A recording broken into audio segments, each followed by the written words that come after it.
हमारी संस्कृति, हमारे संस्कार सदा रहें हमारे साथ। सब्सक्राइब करें तिलक।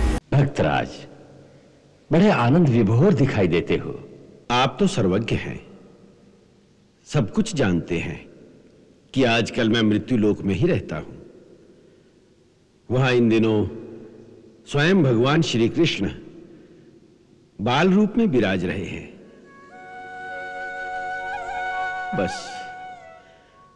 बस उनकी इस बाल लीला का आनंद ऐसा है कि उसकी स्मृति से ही रोमांच हो आता है। आहा, नारद, तुम्हारे मुख से उनकी इस अद्भुत लीला का विवरण सुनकर हमारे अंतर में भी ये लालसा जाग उठी है कि हम धरती पर जाकर अपने स्वामी के उस मधुर बाल रूप का स्वयं भी दर्शन करें। माता, हमें भी उस परम दिव्य शिशु के दर्शन करवा दो। नहीं जोगी बाबा, मैं उसे बाहर नहीं ला सकती, इसलिए आप ये भिक्षा ग्रहण कीजिए और मुझे क्षमा कीजिए। ये हीरे मोती, ये पत्थर के टुकड़े हमारे किस काम के? चाहो तो ऐसे मोती माणक हमसे ले लो। लो, रख लो इन्हें। नारायण नारायण श्रीमन नारायण नारायण नारायण नारायण नारायण श्रीमन नारायण नारायण नारायण। त्रिलोकीनाथ के चरणों में ब्रह्मपुत्र नारद का प्रणाम। कल्याण हो। भक्तराज, बड़े आनंद विभोर दिखाई देते हो। आप तो सर्वज्ञ हैं, सब कुछ जानते हैं कि आजकल मैं मृत्यु लोक में ही रहता हूं। वहां इन दिनों स्वयं भगवान श्री कृष्ण बाल रूप में विराज रहे हैं।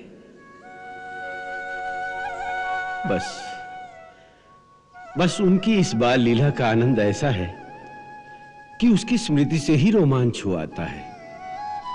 आहा, नारद, तुम्हारे मुख से उनकी इस अद्भुत लीला का विवरण सुनकर हमारे अंतर में भी ये लालसा जाग उठी है कि हम धरती पर जाकर अपने स्वामी के उस मधुर बाल रूप का स्वयं भी दर्शन करें। प्रभु, ये कैसी लीला है। भगवान श्री कृष्ण जब कभी भी आपकी चर्चा करते हैं तो आपको अपना स्वामी कहते हैं। रामावतार में तो उन्होंने अपने हाथ से रामेश्वर में आपकी स्थापना करके आपकी पूजा भी की। और यहां आप उन्हें अपना स्वामी कहते हैं। प्रभु, आप दोनों तो एक ही हैं, फिर भी द्वैत रूप धारण करके कभी एक दूसरे के भक्त भी बन जाते हो तो कभी स्वामी भी। प्रभु, इस संबंध की व्याख्या करने की शक्ति शेष, ब्रह्मा, सरस्वती किसी में भी नहीं है। हर बात की व्याख्या संभव नहीं होती नारद।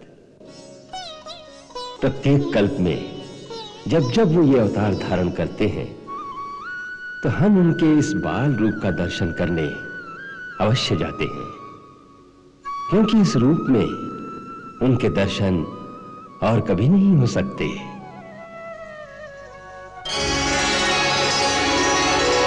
जय सच्चिदानंद।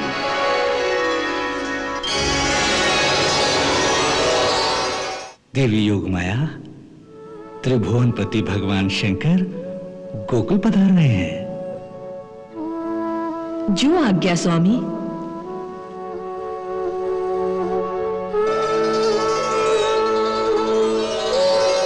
अलख निरंजन,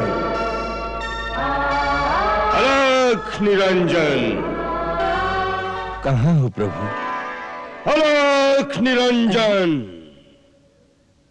लगता है घर में कोई नहीं है। अलख निरंजन। बाबा, किसे बुला रहे हो? गृह स्वामिनी को माई। भिक्षा चाहिए? हाँ माता। बाबा तुम यहीं ठहरो, मैं अंदर जाकर देखती हूँ कि यशोदा रानी कहाँ है। प्रभु, दर्शन किए बगैर तो नहीं जाऊंगा। यशोदा रानी। आओ काकी। क्या है? यशोदा रानी, तेरे द्वार पर एक जोगी कब से रिक्शा के लिए खड़ा है, तैने उसकी आवाज नहीं सुनी क्या? नहीं तो?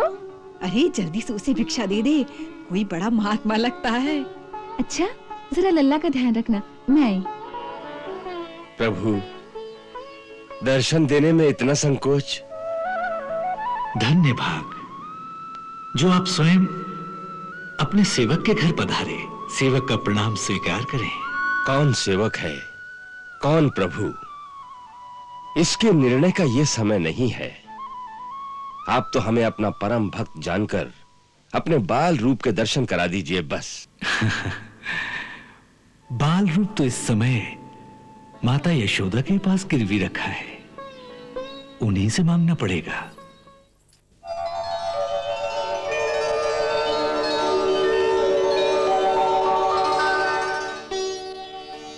विलंब के लिए क्षमा करें भगवान, मैं अपने बालक के श्रृंगार में व्यस्त थी।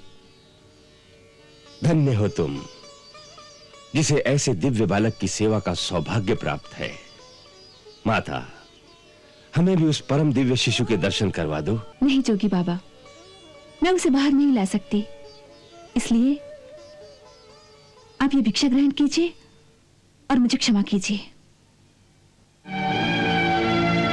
मैया, ये हीरे मोती, ये पत्थर के टुकड़े हमारे किस काम के?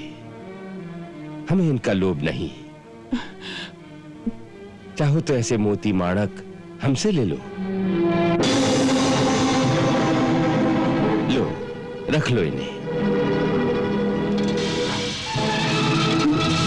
हम बहुत दूर कैलाश पर्वत से आए हैं। कैलाश में थे तो वहीं भगवान शिव के साक्षात दर्शन कर लेते। भोली मैया, भगवान के साक्षात दर्शन करना तो कोई कठिन कार्य नहीं है, परंतु उनके बाल स्वरूप के दर्शन करना अत्यंत दुर्लभ है। उसी की लालसा में हम तेरे द्वार पर आए हैं। कई युगों के पश्चात ये दर्शन मिलते हैं। मेरे पति की आज्ञा है कि किसी भी अनजान व्यक्ति के सामने अपने बालक को मत लाना। ये अनजान व्यक्ति नहीं है, मैं इन्हें अच्छी प्रकार जानती हूँ।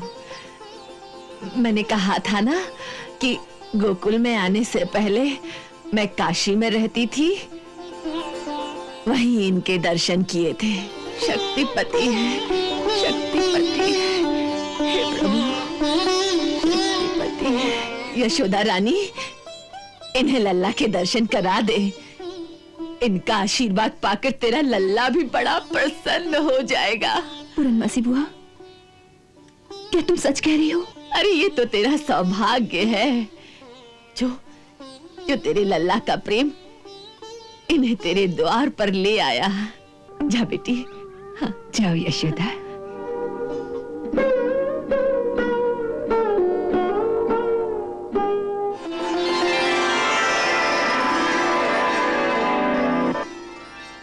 लो जोगी बाबा, इसे देख लो और आशीर्वाद दे दो।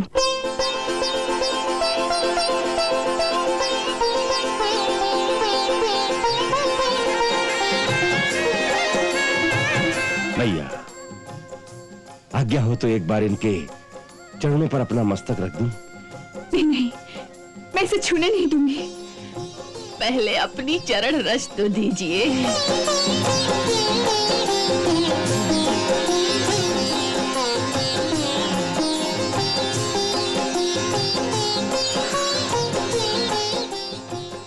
धन्यवाद प्रभु। ये कहां का न्याय है स्वामी कि हम इतनी दूर से आकर आपके बाल रूप का आलिंगन भी न कर सकें। जिन चरणों से निकली गंगा हम अपने शीश पर धारण करते हैं, उन चरणों को एक बार तो छू लेने दीजिए।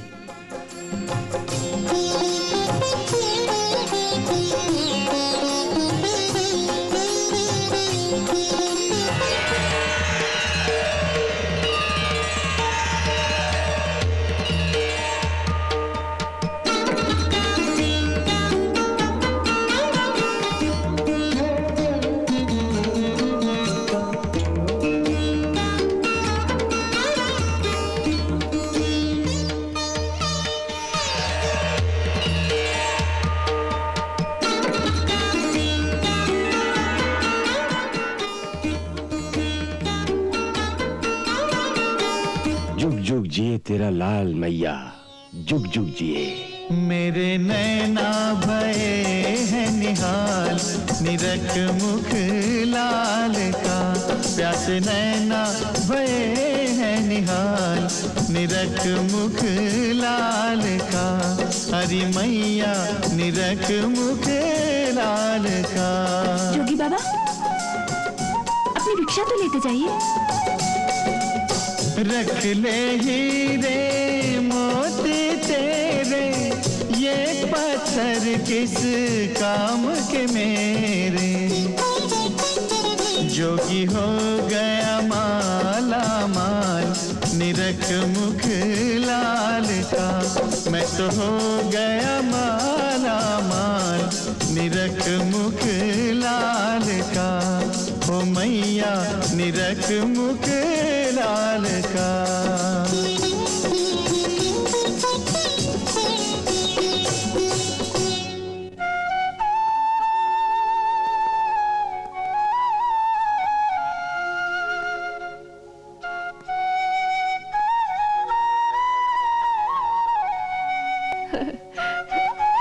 जय हो प्रभु।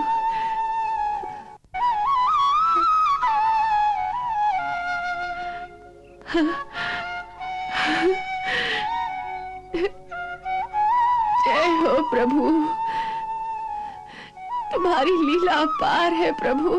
पौर्णमासी बुआ, ये किसे प्रणाम कर रही हो? और ये साधु कौन थे? त्रिभुवन के पति, इनके सखा नंद बाबा। इस धरती को प्रणाम करो जहां उनके चरण पड़े थे।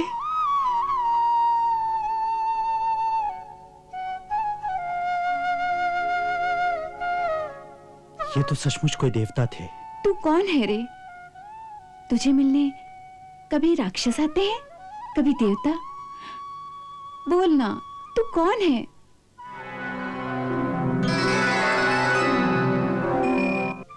जय सच्चिदानंद। सेवक का प्रणाम स्वीकार करें।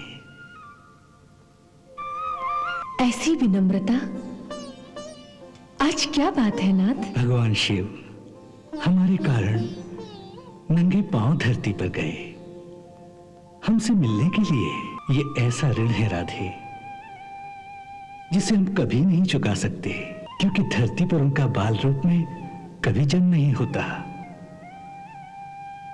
सो शास्त्र कहता है, जब ऋण चुकाया ना जा सके तो ऋणी को चाहिए कि वो हाथ जोड़कर प्रणाम कर दे। उसका ऋण चुक जाता है। और ये प्रणाम का नया ऋण जो आपने हम पर चढ़ा दिया है, इसे हम कब उतारेंगे? ये हिसाब रखना तो आप ही का काम है प्रभु। हम तो आपके प्रेमी भक्त हैं, और आप जानते हैं कि प्रेमी और भक्त दोनों को हिसाब रखना नहीं आता।